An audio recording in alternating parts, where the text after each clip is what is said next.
to do today is we're going to use this whole idea of writing equations. We're going to write equations given 200 pairs. We're going to write equations given a point and a slope. We're going to write equations that are parallel given the point. We're going to write equations that are perpendicular given a point. It all winds up being kind of the exact same process all throughout. But yesterday we only had about 10 minutes to finish up in class, and I didn't think it was that big of a deal if we just slowed down and just did that for today. I'm not really worried. So, writing equations and lines, the easiest thing that we're going to be looking at here is we're probably going to be using point-slope form over and over and over again. When you use point-slope form, that's the one where you have the y minus y sub 1.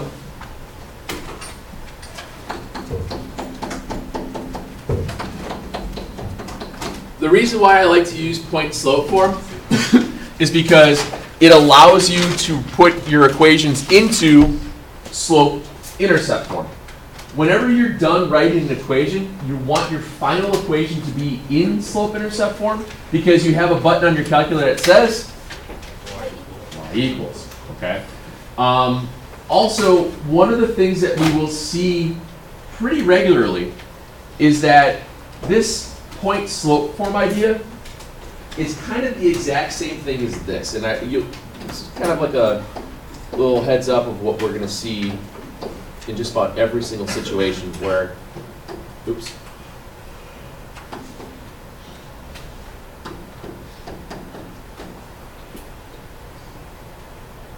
Point-slope form is the first time you're going to see something that is kind of written in what we call A, H, and K form. This A, H, and K form is what we do to shift a parent function. Every single graph that we do in this class is going to have a standard form and then a shifted form. Same deal with slope-intercept. Slope-intercept is kind of your, or actually I should say just y equals mx is just your standard equation. When you shift it up and over, that's when you get to your mx plus b. They don't teach you this as a point-slope format, but I just wanted to yes sir? What do you mean by shifted? What happens is that you're going to get, at some point in time when we move through here, just for real simple, it's a trig function. It has a standard idea to it. It has this is the a sine b of x is what that looks like. What that does is you have this parent function. It would look like that. When you change this to having a 2 sine of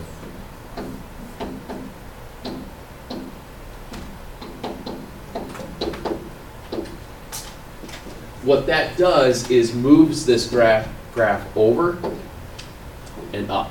Oh. And it changes it.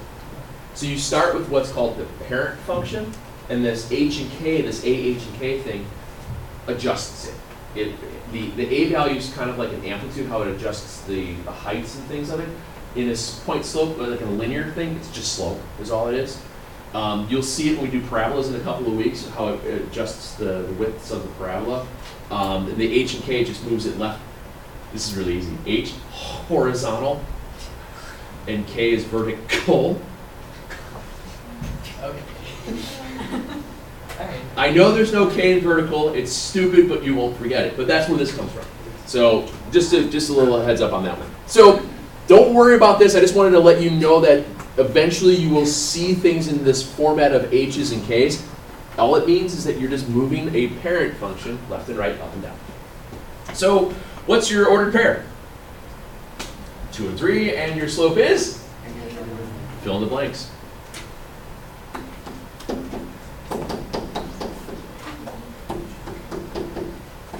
Distribute out.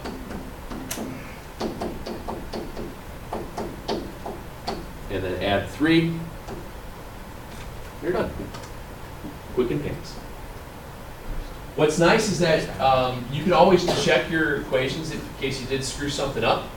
If you know what your point is, if you put that y equals 1/2 x plus 4 in your calculator, you should have in your table 2 and 3. if you didn't screw up. Does that make sense?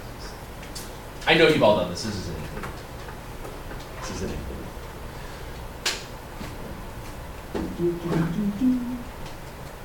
Oh no. What do you do? No, we won't have to cry. It's not that bad. I'll just do that at home. Yeah, you can just whimper a little bit. It's fine. A sob might be okay. Not like a sob, like an S-A-A-B. Yeah. But, see what there is. But a sob, S-O-B. Not an S-O-B though. And it's early. So whenever you write equations of lines that are parallel and perpendicular, I always tend to fall back on a math can be very procedural. And I know that a lot of times if you understand the process, all you have to do is just replicate it. So when I do these things, I kind of make it a little overly simplified than it needs to be, because I know that if I do this first step, second step, third step, it'll be okay every time, instead of trying to skip things and screw something up. So what I do is this. Step number one. So I'm going to put my little Fred Jackson on this one. What is the original slope of this problem? What's your original slope? -3, very good. Said too quiet. Is this a parallel problem or a perpendicular problem? Parallel. So what is parallel slope to -3? -3. Lastly, use point slope form with your parallel slope. All I'm doing by writing this out is that it just forces you to remember, is it a parallel or a perpendicular problem? Because you can see the symbol, you can read the line, read the instructions, and if you accidentally read it as perpendicular and you do a parallel and you do parallel, it's just, it forces you to slow down, is really all it does. Because sometimes you guys will just go too fast. So now you know it's a parallel problem, you've got your ordered pair.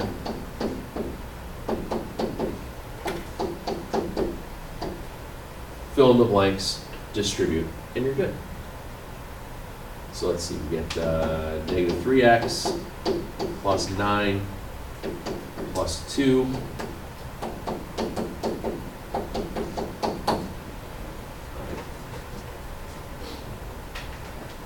Not so bad. Hopefully it wasn't.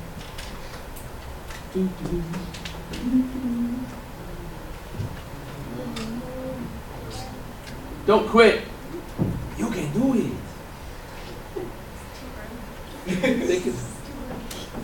It's 8 o'clock. Exactly. So? You literally just said it's early. Like 5 minutes ago. You said it. No, that's so weird. No, you guys are crazy. I want to go home. I'm sorry. This is really like how much sleep you get off and when you wake up. So it'll be like late for someone. That stinks. Skunk stinks. You're right. So what do you have to find first? Slope. Slope.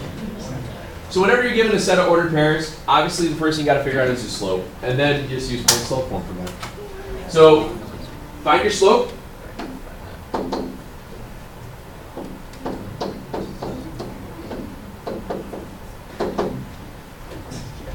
You can do one of two things here. You can try and just work through it and simplify the fraction yourself, or use your alpha y equals and just throw it in the calculator with the negative symbols. It'll be just fine. 4 minus a -1 is 5. 3 minus a -2 is. Therefore, your slope is 1. Now, when you go to use point slope form after that, does it matter which ordered pair you use? Nope, don't make a difference at all. Makes absolutely no difference. Pick whichever one you want to use and use it. If you want to use the ones with the negatives, just remember it's x minus the negative, so you'll always change your signs. Or you just write it as x minus 3 or y minus 4. You will get the exact same answer. I hope. So you guys do the positive one. You guys do the negative one, and we'll see if we're correct. I already did the negative one. I already did the positive one. You're gonna finish it though. Okay, just switch papers. Perfect. See if it was the same thing. I'm not doing it. Find the don't. I did it. I did it wrong. There we go. We did it. Jesus, your handwriting. You should see her. Your note taking needs some work for us, and yours doesn't. Hey man, write all these boxes here. It's to define where if something is done or if something is consensually done. It makes sense to me, and that's what matters. That's all that matters.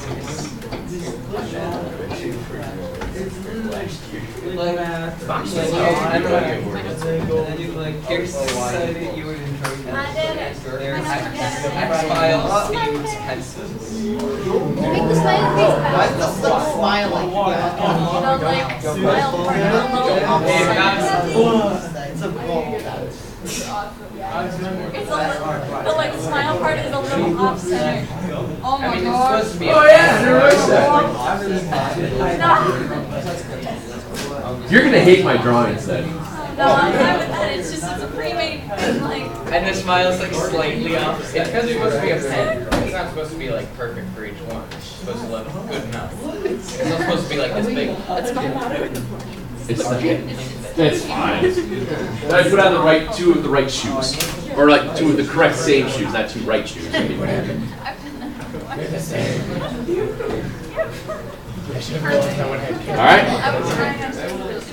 Let's do a perpendicular. Perpetrator. Who is the perpetrator? Stop.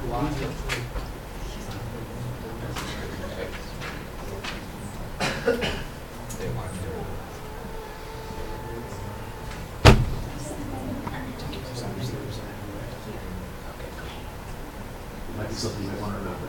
It's gonna be a great year. It'll be something like that. It'll be something.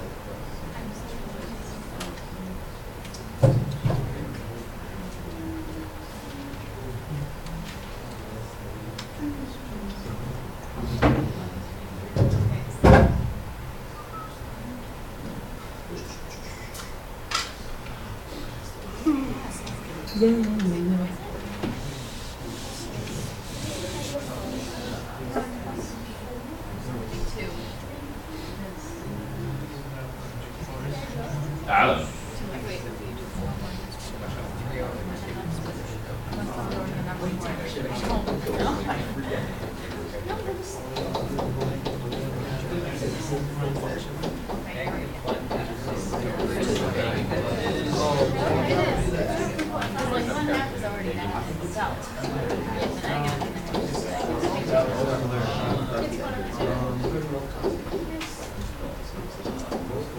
Ooh, watch this. A lot of times fractions are your friends. So let's do this.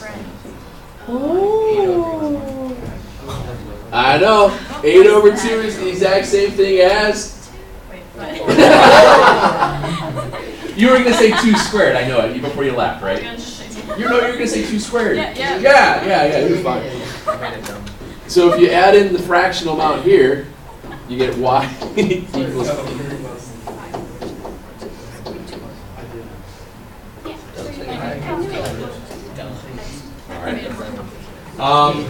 You will, yes, sir.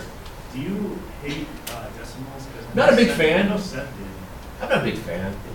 You know why? It's a lot easier to add, subtract, multiply, and divide fractions than it is decimals. I think that's more of a personal. All right, what's 1/4 times? All right, you do 0.25 times 0.75, and I'll do 1/4 times 3/4. Assume he's done. And I'll get 3/16, and you have to press buttons on the calculator. That is correct. Give me a second. No, I was gonna figure it out soon enough. Is that right? Is that wrong? I don't know. I think that's right. Why is there an X? Oh, is it? Oh, that's That's an eighth, isn't it? Yeah. You failed. Maybe you just did that. That's still. By Yes! three. Yeah. The answer is yes. No, really, fractions, and honestly, guys, fractions will become more prevalent eventually-ish. Vague is vague can be, right? I will suggest try to work a little bit more with fractions. There will be times when we do factoring, that factoring does have fractions thrown into them, and it is so much easier to work with, perfect squares that are fractions than working with perfect squares that are decimals. For example, what's the square root of that? 3 over 2. Exactly. Instead of trying to figure out what it is decimal-wise, that's just a big pain in the butt. No, it's a decimal. I can tell you you're right, but I would rather. It will be easier with fractions. Okay. So don't worry, we'll get there. And then I think that's all I wanted to do. Oh, I wanted to do a. That's a half day. That's a half day. What day is? Hey, it's a week from last Wednesday. First day of school was last Wednesday. It was a half day. They didn't reset the calculator. You know what's gonna be sad? You know what's gonna be sad right now? We're not gonna have Coach Biancalana come on the thing going, disregard that last bell. Remember how you did that last year? You would yell at it. You won't hear him this year because he's not in administration. Wait, why is he have PE? Well, let's start. Because he's not in administration. I just said that. Start a petition, get him back into administration. Just so he can do that. Yep. Were you there during the junior flex thing yesterday? No. Should I have been? No. So,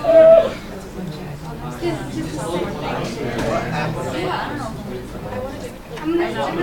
So I'm not going to name it. But one of the question was like,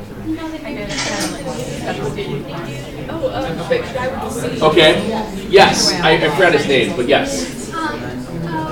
one of the students asked, what is your next shiny? Yeah, he's like, why is your head so shiny? And then he said, it was kind of mean. It was funny. That's just stupid. Yeah, our class is so bad. You don't understand the humor of teenagers. Now, these are the types of questions that you shouldn't have to think about. Oh. When we go back to this, it says write the equation of the line that passes through the ordered pair 2, -7, that is parallel to the line x equals 5. So right off the bat, you should think about what kind of line is x equal 5? Or undefined. It's vertical, it's got an undefined slope, good. What kind of lines are always parallel to vertical lines? Other vertical lines. Every vertical line has the equation of what? X equals something, so what's the answer here? X equals 2. Oh, because 2. It's going to be x equals 2, because remember, that's why I take a couple of minutes and talk about the idea of undefined slopes or vertical lines, x equals a number. Horizontal lines, 0 slope, y equals a number. Because when you get to questions like these, if you have a line x equals 5,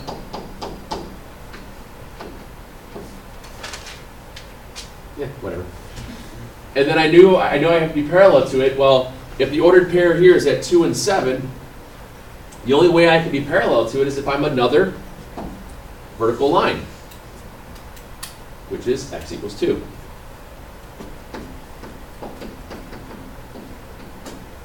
Before you guys get mad at me. Not to scale. Sorry. Scale to No, we what? thought it was perfectly accurate. Oh yeah. Yeah, you just gotta squint just right. It looks right. Not to scale to what? Anyway. Trying to think if there's any others on this one. That's pretty much all I got on this. So let's look at what we have on that 2-4. Free time. Yes, you have free time. Does that mean we have to do homework? Sure. Do we have homework? Yes. It's first hour, guys. Yeah, I just studied. I need to study all now. What's studying? Studying is what you're typing down.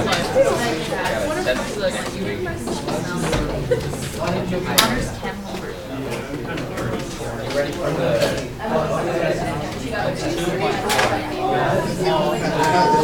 The others, guys, on the other side of that sheet you got yesterday, just do the 2 through 18 evens. We actually don't do a lot of the linear modeling. We'll worry about the other funky modeling when we get going to it. Okay? You should be able to knock this out before you get out of here. Not homework ever again. You're not even I won't give you homework on basic quizzes and tests. That's a step in the right direction, but When we do the homework check, I'll collect it. All right. So that first one probably won't be till next weekish. Did anybody else need one of the sheets? Did they lose it? We got it. We all right?